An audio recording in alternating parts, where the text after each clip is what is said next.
செய்திகளை வாசித்துக் கொண்டிருப்பது ஆகாசவாணியின் வானிலை அறிக்கை.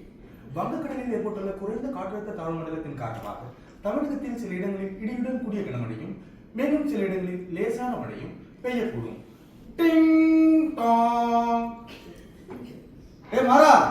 எழுந்துரா மாறா, எழுந்து, பள்ளிக்கூடம் போக நேரமாச்சு. கொஞ்ச நேரம் தூங்கிக்கிறேன். இல்ல இல்ல அதெல்லாம் இல்ல, எழுந்துரு. அட நீங்க என்னங்க கண்ணத்துல கை வச்சுட்டு வானத்தையே வெறிக்க பார்த்துட்டு இருக்கீங்க? அவனுக்கு பள்ளிக்கூடம் போக நேரமாச்சு. அந்த வண்டி எடுத்து கழுவுங்க. மாடு வேற கத்திக்கிட்டு இருக்குன்னு அதுக்கு தண்ணி வைக்கல. என்னது இது? ஐயா, அட நீ வேற சும்மா ரெடி. நானே விளைஞ்சத வீட்டுக்கு எடுத்துட்டு வரலான்னு யோசிச்சுட்டு இருக்க நேரத்துல இந்த வானம் வேற மூடிட்டு கிடக்கு. என்ன செய்யறதுன்னே தெரியல. அட இந்த பொட்டியில சொல்றதை கேட்டுட்டு தான் நீங்க உட்காந்துருக்கீங்களாக்கோ. இதுல சொல்லி என்னைக்கு மழை வந்திருக்கு? கிளம்புங்க.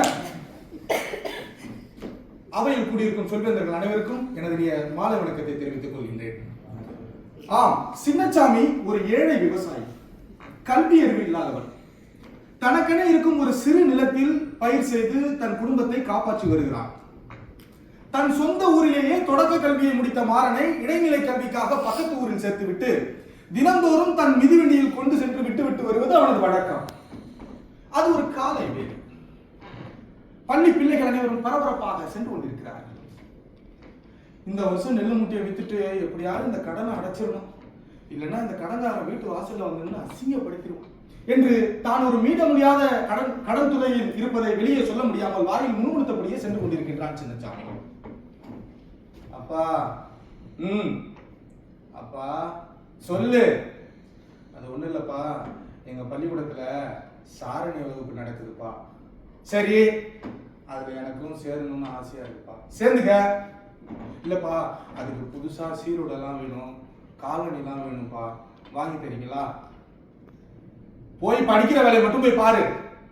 சும்மா அதை வாங்கித்தா இதை வாங்கித்தான்னு அப்பாவை தொந்தரவு பண்ணிட்டு இருக்காத போ என்று தந்தை நிராகரித்து விட்டார். தன் தந்தை நிராகரித்து விட்டாலும் மாறனின் மனம் ஏற்கவில்லை.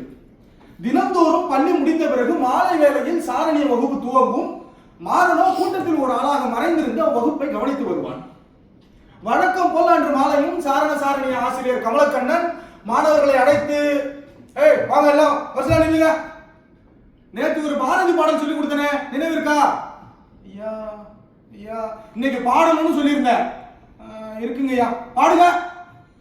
ஜெய பேரிகை கொட்டடா, ஜெய பேரிகை கொட்டடா, கொட்டடா கொட்டடா, பயமெனும் பேயினை அழித்தோம், பொம்மை பாம்பை பிளந்துயிரை குடித்தோம், பயமெனும் பேயினை அழித்தோம், பொம்மை பாம்பை பிளந்துயிரை குடித்தோம். இப்படியாக பாடல் சென்று கொண்டிருக்கின்ற பொழுது கூட்டத்தில் சில மாணவர்கள் தடுமாறி பாட ஒருவன் மட்டும் தெல்ல தெளிவாக பாடலை பாடிக்கொண்டிருக்கின்றார்.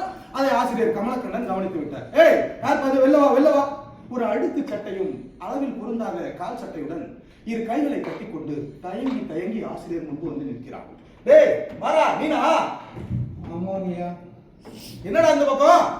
ஒன்றும் இல்லைங்கய்யா, எனக்கும் உங்க வகுப்புல சேரணும்னு ஆசைங்கய்யா.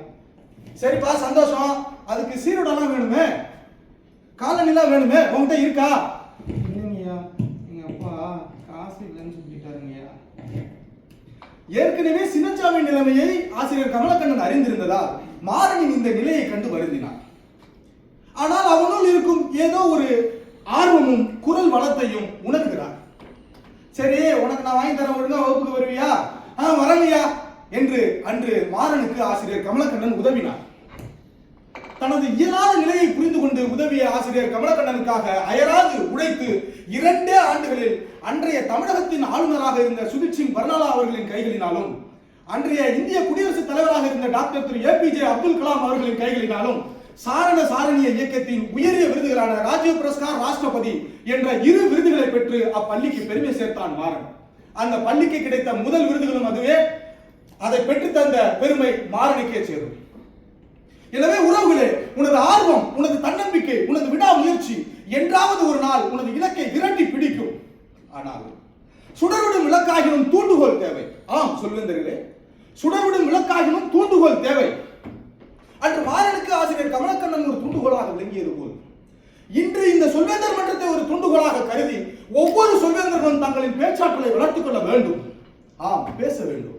பேசு பேசு பேசு, அன்பாக பேசு, அழகாக பேசு, அறிவாக பேசு, உன் பயமற பேசு, உன் மௌனம் உடைத்து பேசு, உன் எண்ணங்களை, நினைவுகளை, கனவுகளை ஒன்று திரட்டி பேசு, உன் குரல் வளம் பெருக பேசு, உன் மொழி வளம் பெருக பேசு, உன் தன்னம்பிக்கை வளர பேசு, எதிர்கால தலைமுறை பிள்ளைகளுக்காக பேசு, அறிவார்ந்த தமிழ் சமூகத்தோடு நின்று பேசு. பேச்சு சாதாரணம் அல்ல சொல்வேந்தர்களே, அது ஒரு வலிமைமிக்க ஆயுதம். அதை உங்கள் எதிர்கால தலைமுறை பிள்ளைகளுக்காக பயன்படுத்துங்கள். உரைக்குள் உறங்கவாவால், துருப்பிடித்து தூங்கவா தோட்டாக்கள், இலக்கின்றி எரியவா அம்புகள், வீணாக போகவா சொல், ஆற்றல் மிக்க சொற்களை சொல், எழுந்து நில் வெல். இங்கு நீ எழுந்து நின்றால் மட்டும் போதும். இந்த சொல்வேந்தர் மன்றம் உனக்கு ஒரு தூண்டுகோலாக என்றென்றும் துணை நிற்கும். சின்னச்சாமி தோட்டத்து நெல்மணிகளைப் போல் வெற்றியை உன் வீட்டு வாசலின்படி கொண்டு வந்து சேர்க்கும் என்று கூறி, அன்று சாரணி இயக்கத்தில் சாதித்த மாறன் இன்று இந்த சொல்வேந்தர் மன்றத்தில் ஒரு தூண்டுகோலாக கருதி நின்று கொண்டிருக்கின்றான். இதோ உங்கள் கண் முன்னே.